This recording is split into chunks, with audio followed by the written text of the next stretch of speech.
ஆதியாகம புத்தகத்தில் 2350 வருட சரித்திரம். ஆதியாகம புத்தகத்தில் 2350 வருட சரித்திரம் இருக்கிறதா என்பது அநேகருக்கு ஆச்சரியமாக இருக்கும். அதை கூறுவதற்கு முன்பதாக ஆதியாகம புத்தகத்தில் வரக்கூடிய 6 முக்கியமான நபர்களை பற்றி உங்களுக்கு தெரிவிக்க நான் விரும்புகிறேன்.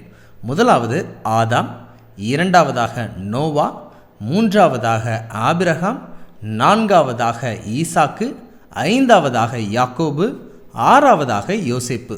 இந்த 6 நபர்களுடைய வாழ்க்கையில் நடந்த சரித்திர நிகழ்வுதான் ஆதியாகம புத்தகம் 50 அதிகாரங்களில் பெரும்பான்மையான பகுதி பதிவு செய்யப்பட்டிருக்கிறது என்பதை உங்களுக்கு தெரிவிக்க விரும்புகிறேன். இப்பொழுது 2350 வருட சரித்திரம் எப்படியாக ஆதியாகம புத்தகத்தில் இருக்கிறது என்பதை பற்றி நாம் பார்க்கலாம். ஆதாமிலிருந்து நோவா வரைக்கும் சுமார் 1000 வருட சரித்திரம் பதிவு செய்யப்பட்டு இருக்கிறது. இதை தெரிந்து கொள்வதற்கு, கணக்கிடுவதற்கு ஆதியாகமம் 5ஆம் அதிகாரத்தில் உள்ள வம்ச வரலாறை கணக்கிட்டால் தெரிந்து கொள்ளலாம். பிற்பாடு நோவாவிலிருந்து ஆபிரகாம் வரைக்கும் சுமார் 1000 வருடம் இடைவெளி இருப்பதை நாம் தெரிந்து கொள்ளலாம்.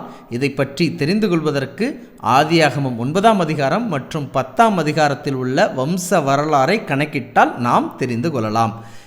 இதற்கு பின்பு ஆபிரகாம், ஈசாக்கு, யாக்கோபு, யோசேப்பு இவர்களுடைய காலத்தை ஆதியாகமம் 12ஆம் அதிகாரத்திலிருந்து 50ஆம் அதிகாரம் வரைக்கும் கணக்கிட்டு பார்த்தால் சுமார் 350 வருடங்கள் வருவதை பார்க்க முடிகிறது.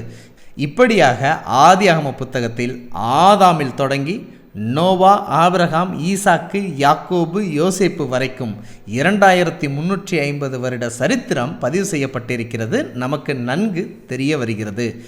இதிலிருந்து நாம் கற்றுக்கொள்ளக்கூடிய ஆவிக்குரிய பாடம் என்னவென்றால், ஆதியாகம புத்தகம் 50 அதிகாரத்தில் 2350 வருட சரித்திரத்தை ஆண்டவர் தெளிவாகவும் அளவாகவும் சரியான வார்த்தைகளையும் பயன்படுத்தி எழுதி வைத்திருந்தார் என்றால், கிறிஸ்தவர்களாகிய நாமும் சொல்ல வரக்கூடிய காரியத்தை மிகவும் நேர்த்தியாகவும் கூர்மையாகவும் சுருக்கமாகவும் சரியாகவும் சொல்ல பழக வேண்டும்.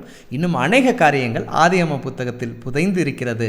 நீங்கள் நிச்சயமாக இந்த சரித்திர பக்கங்களை வாசிப்பீர்கள் என்று நான் நம்புகிறேன். மீண்டும் ஒரு தகவலுடன் உங்களுடன் இணைகிறேன். இப்படிப்பட்ட வேதாகம ஆச்சரியங்களை தெரிந்து கொள்ள எங்களுடைய சேனலை சப்ஸ்கிரைப் பண்ணுங்க.